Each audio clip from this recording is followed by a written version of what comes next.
Olá, uma excelente manhã, tarde ou noite, conforme o horário que você estiver assistindo. Hoje vou falar aqui um pouquinho sobre sindicância. Você pode ter vindo aqui por os mais diversos motivos, talvez você seja funcionário público e foi citado para se defender uma sindicância, ou foi intimado para depoimento. Então vou falar um pouquinho. Ao final, deixe o seu curtir, se julgar merecedor, que isso ajuda, colabora conosco. Bem rápido, então, porque o seu tempo é curto. Pois bem, no direito administrativo existe a sindicância? Por quê? Porque para o funcionário público é diferente. Pro privado, o patrão despede a hora que quer. Para um funcionário público receber uma penalidade, ele tem que ter direito à ampla defesa contraditória. Por isso tem a sindicância, né? E o que acontece com a sindicância?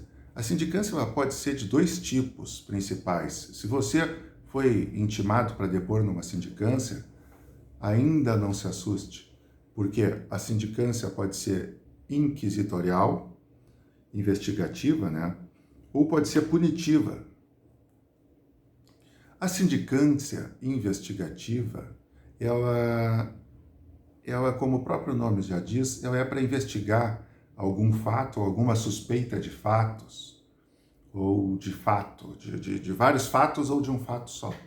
Então é instaurada uma sindicância em que servidores vão integrar uma comissão de sindicância, os que vão ser os julgadores, né? Quem vai analisar isso aí, numa sindicância administrativa, e vai colher depoimentos de várias pessoas para verificar se existe ou não o fato que eles suspeitam que existe, ou eles podem até descobrir que existem outros fatos. E aí sim, daí vir a ser instaurada outra sindicância ou um processo administrativo disciplinar. Qual que vai ser essa outra sindicância? Aí vai ser a chamada sindicância punitiva, que aí vai ser citada uma pessoa, essa pessoa vai ser a sindicada, e essa pessoa vai ter direito à ampla defesa contraditória. O que é isso? Nessa sindicância ela vai poder falar, se defender da forma mais ampla possível. Ela vai poder se manifestar sobre as provas que foram colhidas, ela vai ter esse direito de fazer tudo isso. Eu deixo de apresentar aqui algo como se fosse o rito. As pessoas às vezes procuram fluxogramas, alguma coisa assim, o rito das sindicâncias, porque se observa na prática que a sindicância, conforme o órgão, conforme o estado, conforme se é federal, se é estadual, municipal, muitas vezes já tem praticamente um rito próprio. Tem manuais nesses órgãos que são um pouco diferenciados, determinados ritos, mas o que ela sempre tem que ter é a ampla defesa e o contraditório. E o interessante saber também o que é o tal do processo administrativo disciplinar. O processo administrativo, a sindicância investigativa não pode encontrar punição, não pode punir alguém. Ela é para investigar se existe determinado fato, investiga a autoria e a materialidade. Quem foi e se o fato existe realmente, se houve aquele fato, né? Se houve esse fato, vai ser uma sindicância punitiva. Essa sim, essa vai ter ampla defesa contraditória. A investigativa não tem ampla defesa contraditória. Você pode ter sido chamado nela para depor, a sindicância que está só investigando alguma coisa, e não vão lhe permitir que fale de novo ou que se manifeste sobre depoimentos de outras pessoas. Na punitiva, sim. Se você foi citado para responder uma sindicância punitiva como sindicado, você já está sendo acusado de alguma coisa, aí sim você tem ampla defesa, contraditório. Essa sindicância punitiva só pode dar punições, infligir punições de suspensões de até 30 dias ou advertência. Então, é bem mais leve, né? E ela pode ser instaurada direto. Como assim direto? Sem que haja uma sindicância prévia, uma sindicância investigativa prévia. Ou em decorrência de uma sindicância investigativa que encontrou, que concluiu pela existência de determinado fato e sobre quem praticou determinado fato, quem teria praticado. Se foi em decorrência de uma sindicância investigativa, o primeiro ponto é que quem integrou a primeira comissão, a comissão da sindicância investigativa, não vai poder fazer parte da sindicância punitiva, nem de eventual processo administrativo disciplinar. Por que essa diferença? Sindicância e processo administrativo disciplinar. Porque, como eu disse para vocês, a sindicância só pode se dar sobre fatos que permitam uma punição de suspensão até 30 dias ou advertência. O processo administrativo disciplinar, sim, ele vai poder determinar a exoneração, cassação de aposentadoria, cassação de disponibilidade. Então, é mais gravoso, é uma penalidade mais grave e aí tem que ser por processo administrativo disciplinar, tá? Como eu disse a vocês, não falo sobre os ritos, porque isso aí tem muita diferenciação.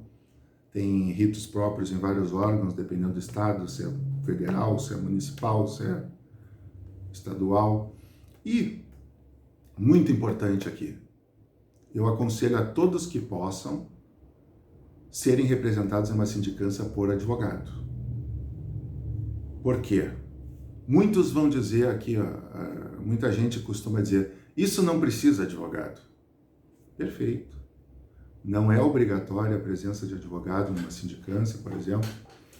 Mas, pense bem, também não é obrigatória a presença de um advogado numa oitiva em uma delegacia. E sempre é bom levar um advogado. Sempre é excelente, muitas vezes faz total diferença. O advogado vai ser um fiscal para você, o advogado vai lhe orientar. Por quê? O que é muito importante numa sindicância?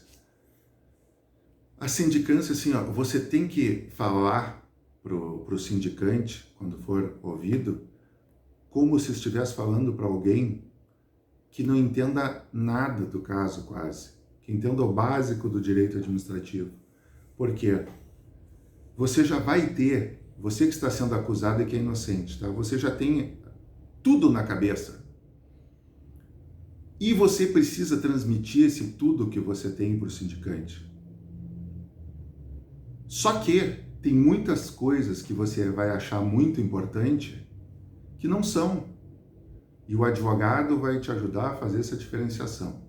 Quais os pontos que você precisa frisar mais, quais os pontos que você não precisa gastar tanta energia falando sobre aquilo, como você deve proceder ao depor, como é que é mais interessante de você depor, quais pontos precisam ser ressaltados, isso é muito importante. E como fazer para você explicar tudo aquilo que o sindicante não sabe. O que acontece muitas vezes é que as pessoas às vezes têm em mente que não, a verdade vai prevalecer. Nem sempre é assim, porque um julgamento ele leva em conta aquilo que colheu. Então, leve em conta também você que o sindicante ele não sabe o que aconteceu ali. Então ele vai precisar saber de tudo isso e o advogado vai conseguir lhe orientar a realçar, a dar um realce aos pontos principais, aquilo que é mais importante. Então, você deve, sempre que possível, contratar um advogado para fazer essa sindicância para você, para participar dessa sindicância, para atuar lhe defendendo. E, como eu disse, é um vídeo simples para explicar determinadas coisas, determinados pontos, né? Eu fiz aqui alguns lembretezinhos, mas falamos sobre tudo. Não tenho mais o que complementar. Quaisquer dúvidas, deixem nos comentários. Foi um prazer ter feito esse vídeo. Torço para que ajude vocês em algum ponto a solucionar alguma questão de dúvida que vocês tenham tido. E se inscrevam para receber vídeos novos. Como eu pedi no início, deixe o curtir se julgarem que fomos merecedores. Um grande abraço a todos, fique com Deus e muita saúde, força e fé.